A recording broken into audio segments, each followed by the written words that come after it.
Hi guys, today I want to talk to you about the how, the why, the what and the when of eating, Ayurvedically.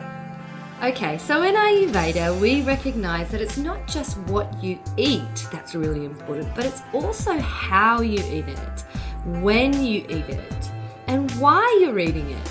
So I want to kind of divulge into that today.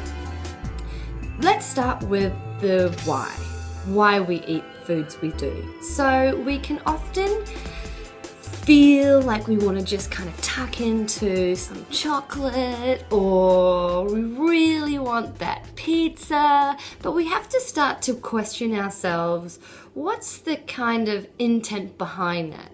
And usually we'll find that there's a feeling attached to eating that food that we're trying to grasp, that we're trying to attain and get.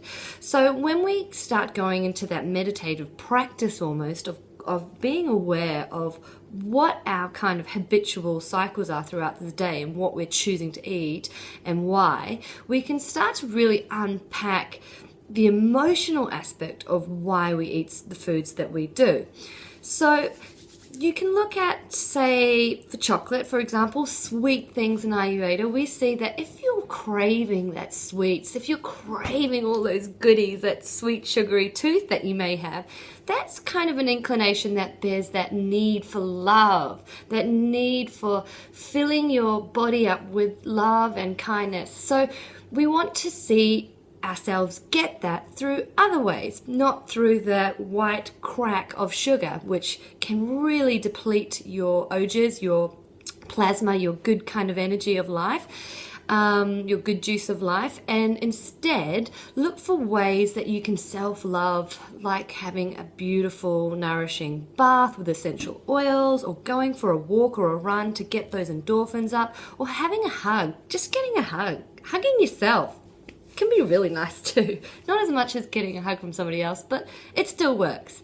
Okay, so the when we have our food. Now this is a real big one. So when the sun is at its highest in the day, so around midday, that is also when our digestion is at its peak, is raring to go, is at its best. So that's why we say in Ayurveda that it's great to have your biggest meal of the day at lunchtime. We have our second biggest meal of the day at breakfast, and we have our smallest meal of the day at dinner, because that's when our digestive fire is at its weakest, it's slow. And that's where we see that real difference in waking up in the morning. We can feel really sluggish or bloated or fog brain because we've had meat and 3 veg, which is the Westerners' favorite dinner to have. And then we're not breaking that down, because what happens is in the night while you're sleeping, that's your detox time. That's your body's time to rest, replenish, rejuvenate, clean the slate and start again. But if we're chucking a massive big bit of meat and lots of protein, and not just protein but carbs and everything in there, that's clogging up your digestive system and making it really hard for your enzymes to break down and process and work through all the toxins that we've been unintentionally putting into our bodies to be clean for the next day. So what we can start to do is really implement that strategy of eating bigger at lunchtime, second biggest at breakfast, and smallest at dinner time. Another clause to this: if you're waking up and you're not hungry at all, definitely recommend that you don't eat breakfast, because that means that your body has not yet digested the food from the previous day. So to not accumulate more toxins into your system, just do a little fast and then get back on track by lunchtime or mid-morning. And next we move on to how we eat. Now this is my bag of tricks. This is mindfulness, and I just freaking love it. It's not to say that I am an angel in doing this, but I really like to try. Okay, so what we need to do is get really present with how and what we're eating.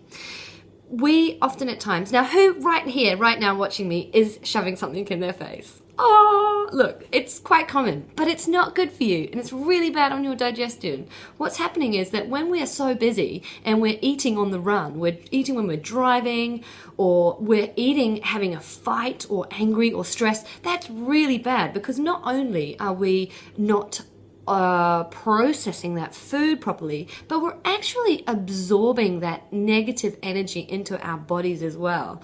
Our brains and our guts are so intelligent beyond our capable abilities to break it down and understand in layman's terms, but they are. So we need to be gentle with ourselves and get ourselves into this really awesome, calm and relaxed state when we're eating. That can be by just looking at what you're eating. So often we don't even engage with the food that we're eating. We just kind of, on automatic pilot, keep putting it into our face. And that's why we have binge eating, because it's like we go into this different state and then we're eating. And that comes into the emotional side of why. So we really want to start paying attention to how we're eating it and get really present. And I will shit you not, you will, well, shit you will really well if you pay attention to what you're eating and then notice how well you're digesting that food. And you notice how well your bowels are because of simply being more present with what you're eating. I hope you enjoyed today's video. I hope you have an incredible week of fun eating times. And if you have any other tips, or if you'd love to share your stories about eating or have any questions, please put them in the comment below. Make sure to like this video and subscribe. And if you'd like some more content, some more awesome, juicy Ayurvedic mindfulness jazz in your inbox, you can subscribe to my mailing list. Check it out on annienote.com.